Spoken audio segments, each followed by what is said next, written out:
Tomato ভর্তা তো জীবনে নিশ্চয়ই অনেক খেয়েছেন, বাট এইভাবে একবার ট্রাই করে দেখবেন।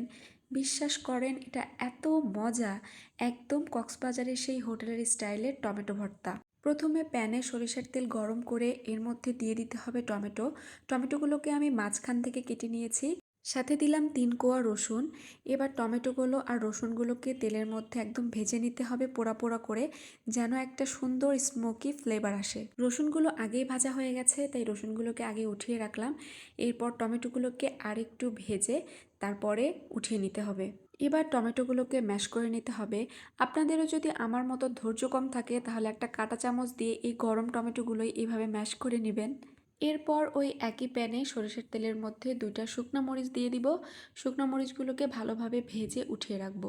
এরপরে দিতে হবে পেঁয়াজ কুচি। পেঁয়াজ কুচিটা অল্প একটু তেলের সাথে ভেজে এর মধ্যে দিয়ে দিব হচ্ছে কাঁচামরিচ কুচি। কাঁচামরিচ আর পেঁয়াজ একসাথে ভালোভাবে ভাজা হয়ে গেলে দিয়ে দেব সামান্য একটু হলুদের গুঁড়া আর দিয়ে দেব সামান্য একটু লবণ। হলুদের গুঁড়া দিলে ভর্তার কালারটা অনেক সুন্দর আসবে।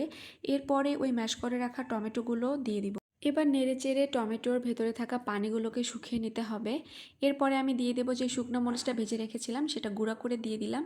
লবণ একটু কম ছিল তাই আরও একটু লবণ অ্যাড করে দিলাম। এরপরে দিয়ে দিতে হবে ভাজা জিরার গুঁড়া। এইটার কারণে খুব সুন্দর একটা স্মেল আসবে। ব্যাস তৈরি হয়ে গেল হোটেল স্টাইলে টমেটো ভর্তা।